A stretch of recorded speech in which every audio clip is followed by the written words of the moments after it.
사랑합니다. 2011년 첫 주일 예배 2부 예배 참석하시고 주 앞에 나오신 주의 성도님들, 충현의 가족들 환영합니다. 오늘도 있는 그 자리가 복된 자리 되어서 하나님께 온전히 예배하는 시간 있기를 소망하고, 2021년 한 해 동안 내내 충현교회를 통해서 신령한 예배가 하나님 앞에 올려지기를 소망하며 축원합니다.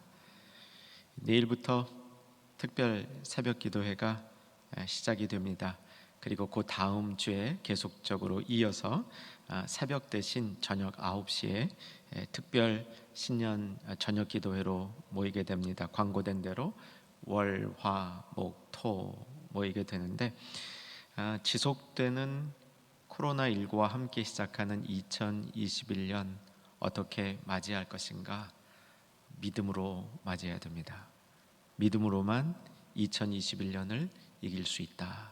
그리고 그 믿음은 우리가 기도하는 가운데 견고한 기초를 다질 수 있다, 이렇게 확신합니다.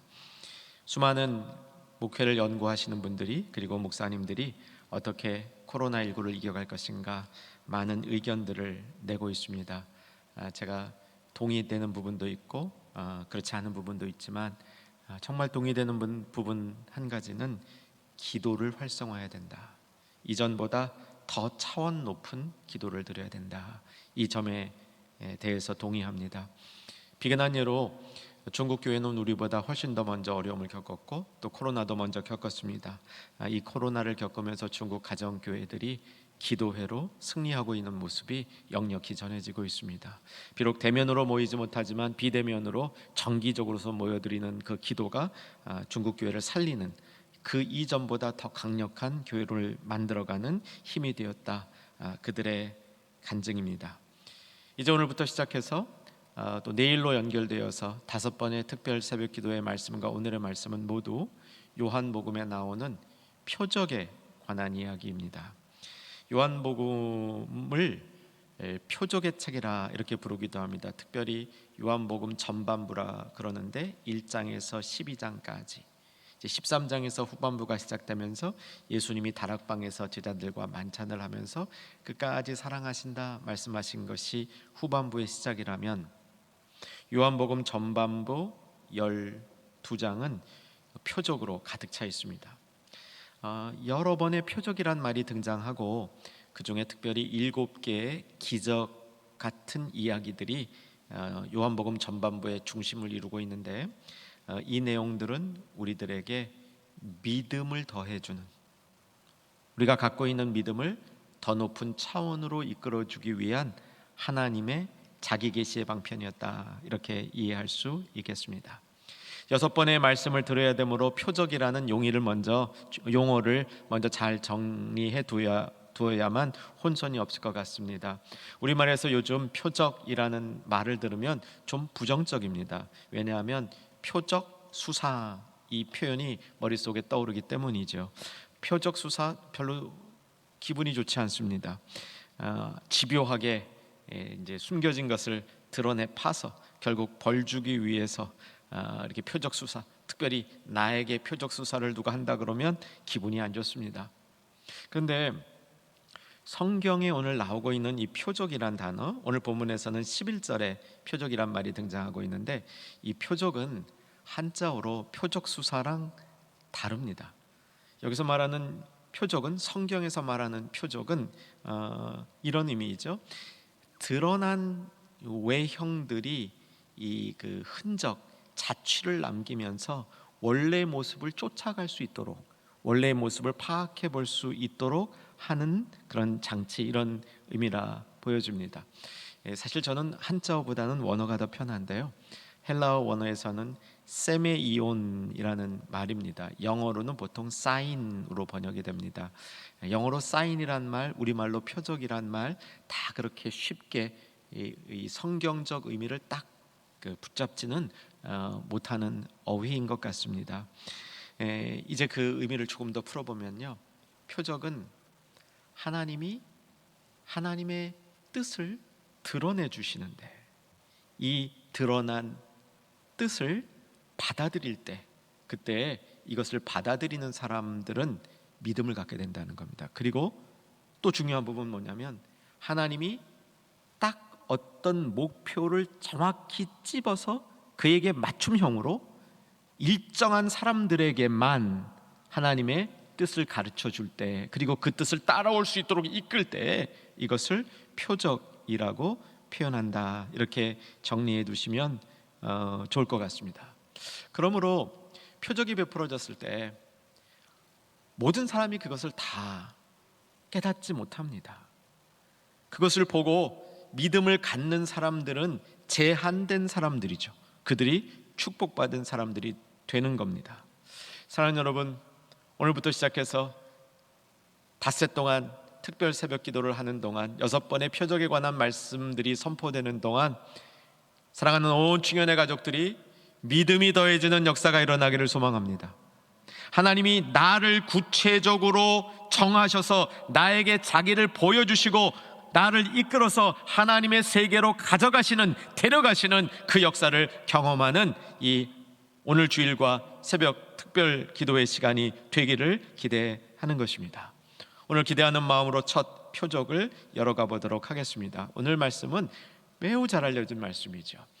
유년중학교 시절 때부터 하나님이 말씀하시니 물이 변하여 포도주 됐네, 바로 그 사건입니다. 자, 이 사건 한번 같이 훑어보면서 혹 그동안 놓치고 있는 구석구석까지 살펴보고 오늘 우리에게 전달해 주시는 주님의 메시지 붙들고 다시 삶으로 그 말씀 가지고 가는 이 기대를 하시기 바랍니다. 1절 보시면 사흘째 되던 날이라는 말이 나오고요, 포도전 이 표적의 일이 일어났던 장소는 갈릴리 가나 혼인잔치가 있었고요, 이 혼인잔치에 2절에 예수와 그의 제자들도 거기에 참여하고 있었습니다. 예수와 제자들뿐만 아니라 1절에 보니까 모친 어머니 마리아도 참석하고 있었습니다. 성경이 좀 특이한 경우이죠. 예수님의 어머니가 등장하는 사건이 많지 않습니다. 혼인잔치의 가장 중요한 준비물, 그러니까 혼인잔치를 베푸는 사람들이 가장 신경 써야 될 게 포도주라고 합니다. 하객을 접대하기에 충분한 포도주가 마련되어 있어야 되는데 중간에 포도주가 떨어지면 잔치가 아주 실망스러운 모습으로 전락된다 합니다. 그런 일이 벌어진 거죠. 그때 어머니가 개입을 합니다. 잔치가 맞이할 어려움에 대해서 아들 예수께 이런 어려움이 있다라고 알려만 주십니다. 사실 알려만 주고 계시지만 실제로는 간접적으로 요청하신 것 같아요. 어떻게 좀 해볼 수 있으시겠습니까? 아들에게 이렇게 요청한 것 같습니다. 그런데 4절을 보면 예수님의 대답이 시큰둥합니다. 여자여, 나와 무슨 상관이 있으니까? 내 때가 아직 이르지 아니하였나이다. 이 부분은 뒤에 조금 더 해석을 해봐야 됩니다. 많은 성경 독자들이 이 부분에서 어려움을 겪기도 하죠. 그런데 이렇게 말씀하시고 예수님께서 실제로는 포도주 문제를 해결하시는 겁니다. 말로는 때가 이르지 않았다고 얘기하더니 나와 무슨 상관이 있냐고 어머니께 되묻더니 실제로는 기적을 행하는 겁니다. 포도주를 공급해 주는 거죠. 공급해 주는 방식은 6절에 보니까 정결 예식을 따라 두었던 물 항아리, 그 물 항아리 속에 물들을 포도주로 바꾼 것입니다. 이 포도주, 물이 포도주가 된 사건은 신랑에게는 참 호재가 되었습니다.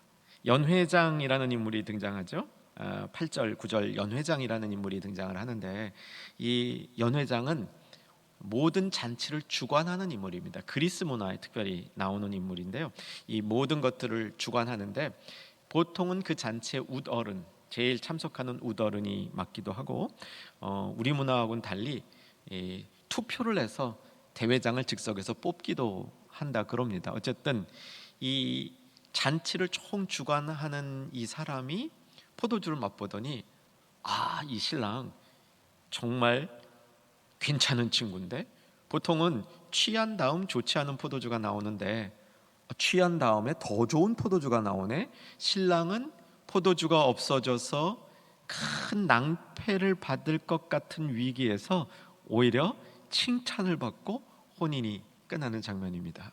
예수님이 만든 포도주니까 아마도 이 수준이 굉장히 좋았던 것 같습니다.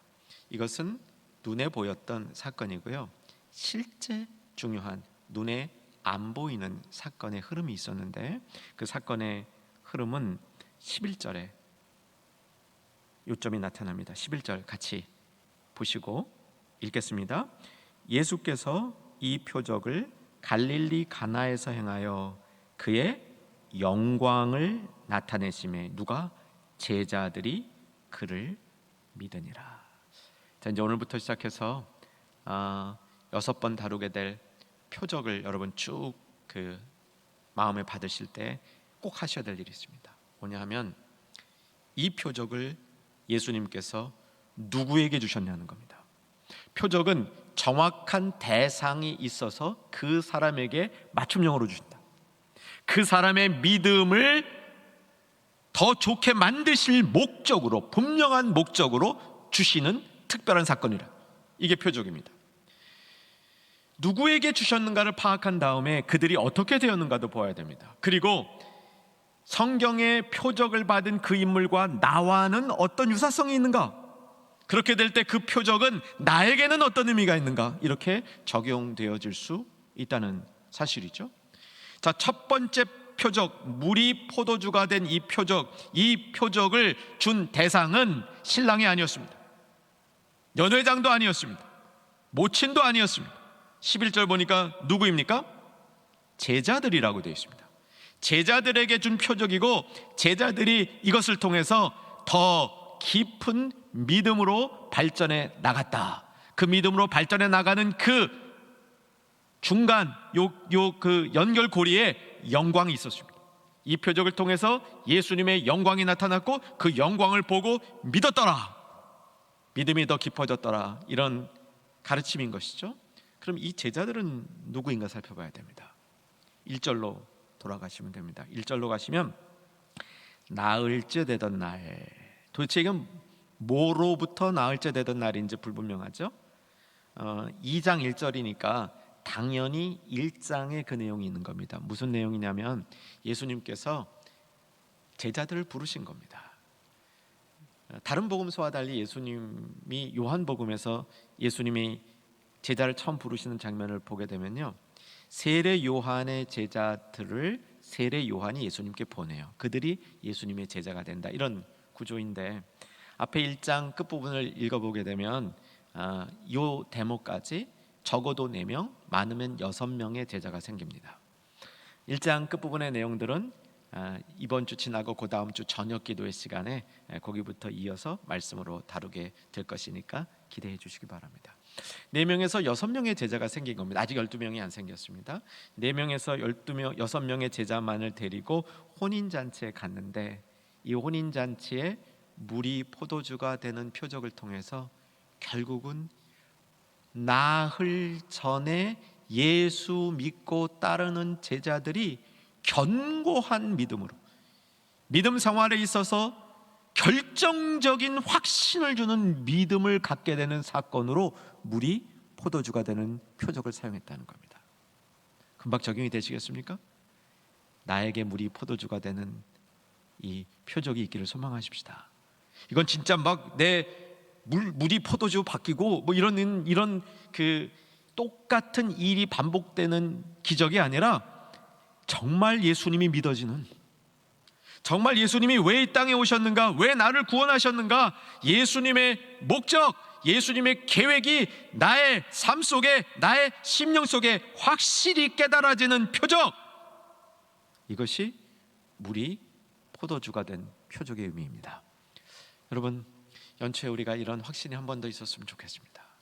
이런 더 깊이 있는 믿음으로 우리가 한 걸음 발전했으면 좋겠습니다. 그래야 2021년, 어쩌면 2020년 못지않게 그보다 더 어려울 수도 있는 이 시기를 성도답게 살 수 있는, 하나님의 자녀로 걸맞는 삶을 이 세상에서 살 수 있는 힘을 우리가 얻게 되리라 확신합니다. 이렇게 나흘 전에 예수님이 제자들을 찾았는데, 이제 오늘 본문이 시작이 되면서 우리에게 주어지는 교훈은 때에 관한 교훈입니다. 이 제자들이 물이 포도주가 된 표적을 통해서 깊게 깨달은 사건은 때의 비밀을 안 거죠. 시간의 비밀을 알게 된 겁니다. 하나님이 세상을 창조하시고 이 세상을 마무리할 때까지 정말 굉장히 긴 시간이 이 세상에 주어졌습니다. 사랑하는 여러분, 이 긴 시간 중에 가장 중요한 그 순간, 가장 중요한 때가 언제일까요? 예수님이 고난을 당하시고 십자가 지시고 달리시고 죽으시고 부활하신 시간이죠. 그게 성경에서 얘기하고 있는 가장 중요한 시간, 그 때입니다. 하나님이 하나님의 백성을 구원하시는 때, 그 구원하기 위해서 모든 인간의 죄를 용서하실 수 있는 그 길을 마련해 놓은 그때, 예수님이 십자가에 달리시고 운명하시고 부활하시는 그때가 가장 중요한 때인 것이죠. 자, 이 관점에서 이제 4절부터 7절까지 담겨 있는 우리가 다소 이해하기 어려운 부분들을 이해해 보도록 해보겠습니다. 자, 어머니가 요청을 받았을 때 예수님께서 4절에 여자여 나와 무슨 상관이 있나이까. 이 여자여라는 말을 언뜻 들으면 좀 이렇게 경히 여기는 말처럼 들리지만 학자들의 결론은 그렇지 않습니다. 이것은 오히려 어머니를 높이는 말일 수도 있고 적어도 보통 쓰는 말이다, 이렇게 보시면 되고요. 너무 이 말에 그 마음 두시지 마시기 바랍니다. 나와 무슨 상관이 있습니까? 그리고 예수님께서 처음 말씀하신 것은 아직 때가 이르지 않았습니다. 이때 아직 이르지 않은 때라는 것은요, 곧바로 예수님이 십자가 지지 않을 겁니다. 아직 몇 년의 시간이 있습니다 라는 말씀을 하신 겁니다. 이때는 예수님이 막 공생애를 시작할 때이죠. 한 3년 정도 공생애 사역을 예수님이 지속하실 겁니다. 그 후에 십자가 지실 겁니다. 아직 십자가 지고 부활할 때까지 몇 년의 기간이 더 있습니다. 때가 이르지 않았습니다 얘기하는 겁니다. 그 말을 듣고 모친이 5절에 보면 하인들에게 이르되 무슨 말씀을 하시든지 그대로 하라. 이 부분은 어머니 마리아가 예수께서 어떻게 하실지를 대충 감잡고 있었다, 이렇게 보입니다. 예수님을 모친 마리아는 결코 아들을 힘입어서 자기 자신을 이렇게 좀 드러내 보이고 위세를 떨려는 어머니는 아닌 것 같아요. 혹시 여러분 그런 어머니과에 속하십니까? 충영교회 어머니들은 안 그러실 것 같습니다. 보통 자식에게 피해 주는 게 참 싫지요. 자식을 통해서 나 자신이 막 드러나는 걸 원치 않을 겁니다. 자식에게 피해를 주면서까지. 여기서 보여주고 있는 이 모친의 이 모습 속에는 지혜가 있다고 보일 수 있습니다. 사실 마리아는 예수님이 태어날 때부터 또 예수님이 아기 시절서부터 어떤 인물이라는 것을 100%는 아니지만 상당 부분 정확히 알고 있었던 것으로 보입니다. 예수님께서 태어나시던 그날에 목자들이 들판에서 하늘에서 얘기하는 그 음성을 들었죠. 하늘에서 음성을 들었는데 우리가 잘 알고 있는 2장 14절에서 얘기되고 있는 지극히 높은 곳에서는 하나님께 영광이요 땅에서는 하나님이 기뻐하신 사람들에게 평화로다. 이 말씀은 천상에서 일어났던 찬송의 내용입니다.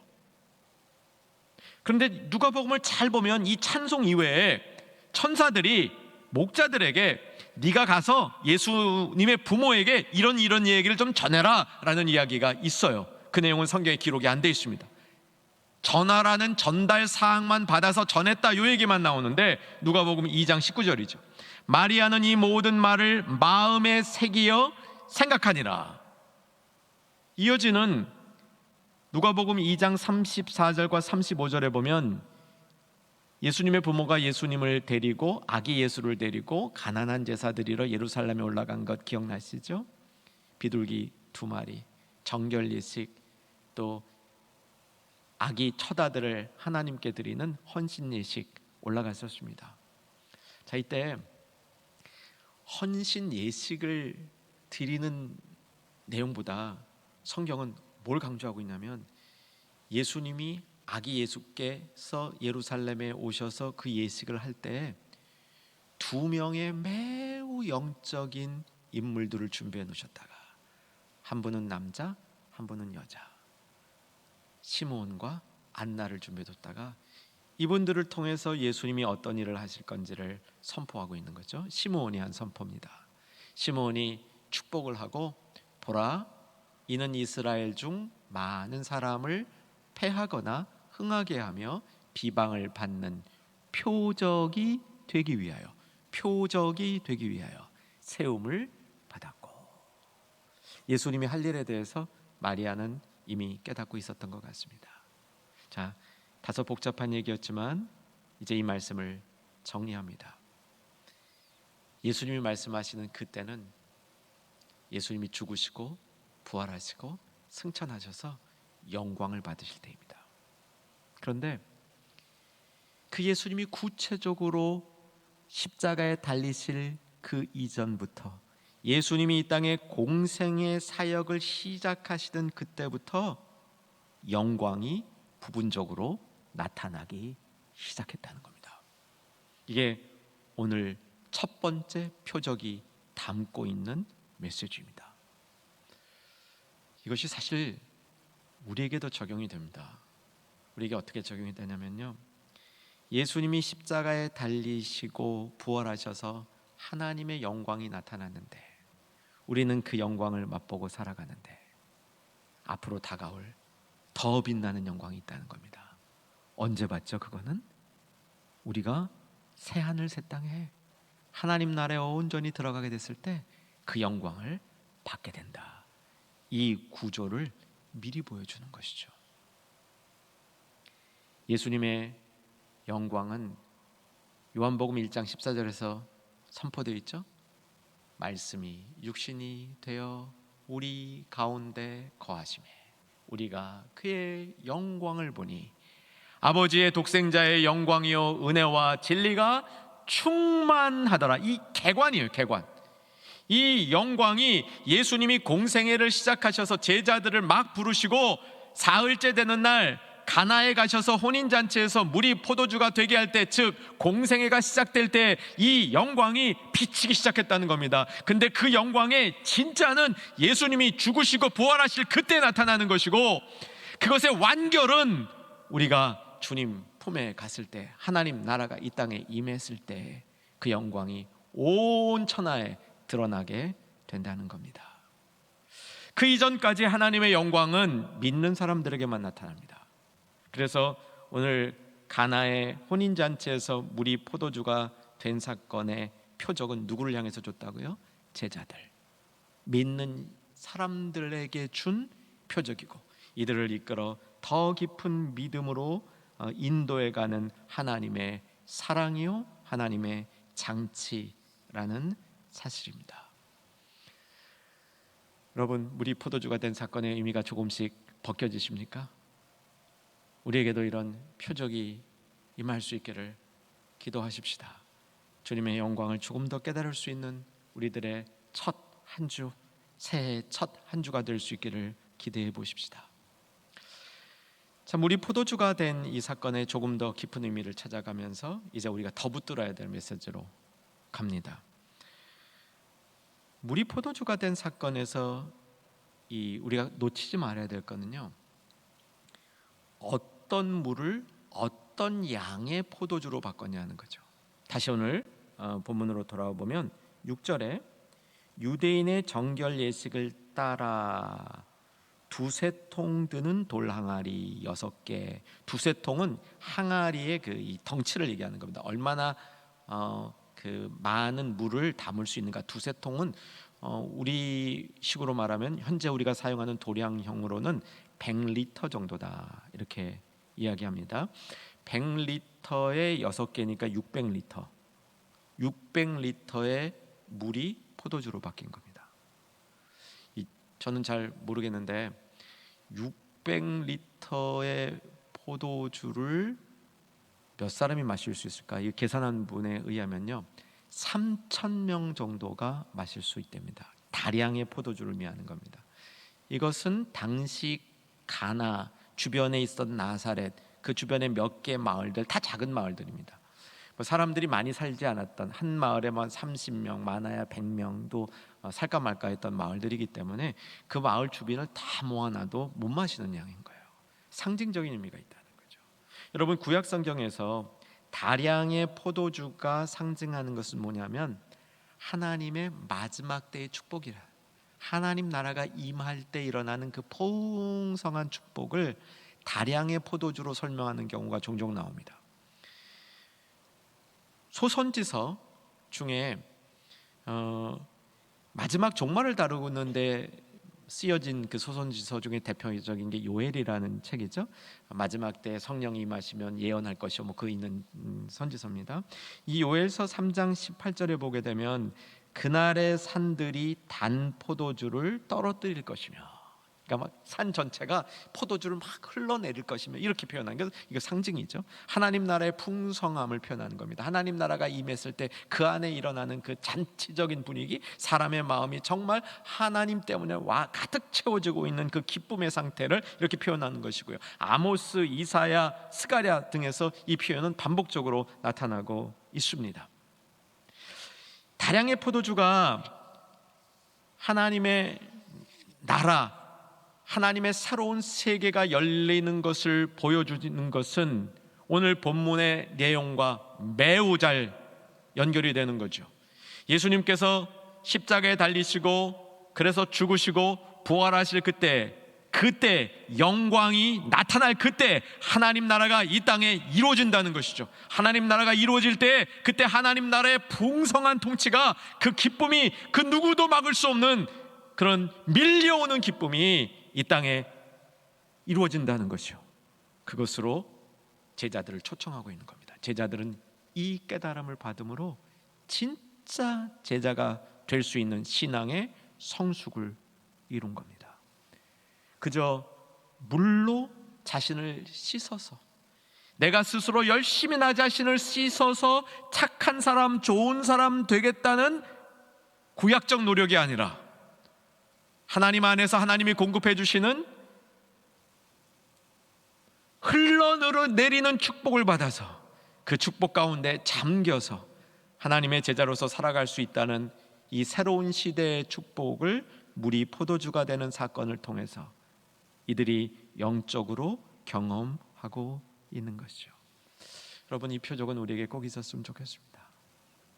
이 표적이 다시 한번 선포하지만 매우 힘들 수도 있는 2011년을 이기는 우리에게 개별적으로 맞춤형 돼 있는 하나님의 축복이요, 이 표적을 통해서 우리가 다시 하나님의 풍성한 세계로 이끌려가는 그런 역사를 경험할 수 있기를 간절히 소망합니다. 보이지 않던 세계가 나타난 게 물이 포도주가 된 표적의 또 다른 설명입니다. 보이지 않던, 이전에는 보이지 않았던 하나님의 세계가 포도주의 상징으로 나타나고 있는 것이죠. 11절 다시 보시면 예수께서 이 표적을 갈릴리 가나에서 행하여 그의 영광을 뭐하심에? 나타내심에. 보이지 않았던 하나님의 비밀을 나타내시는 것, 이것이 물이 포도주가 된 표적에 또 하나 붙들어야 될 우리의 교훈인 것이죠. 주님, 제가 못 보던 하나님 세계의 오묘한 것, 멋있는 것, 위대한 것, 커다란 것, 그거 맛보면 세상 맛 다 잊을 수 있는 그 하나님의 세계를 보여주시옵소서, 나타내 주시옵소서. 이것이 이루어지는 것이 물이 포도주가 된 사건의 핵심이 되는 것이죠. 자, 이 물이 포도주가 된 사건을 설명하는 또 하나의 표현이 본문에 담겨 있는데 그거 살펴보겠습니다. 9절입니다. 연회장이 물로 된 포도주를 맛보고 너무 맛있었습니다. 그 다음 하는 얘기입니다. 어디서 났는지 알지 못하되. 근데 아이러니가 발생하죠. 물떠온 하인들은 알더라. 이 물떠온 하인들이 제발 예수 제자 됐으면 좋겠습니다. 이들은 예수님께서 제자에게 베푸시는 그 표적을 옆에서 보고 있었는데 봤으니 이 하인들도 예수님 제자가 좀 되었으면 좋겠습니다. 제 바람입니다. 그런데 연회장은 몰랐더라. 여기서 우리가 눈여겨봐야 될 표현이 어디서 났는지입니다.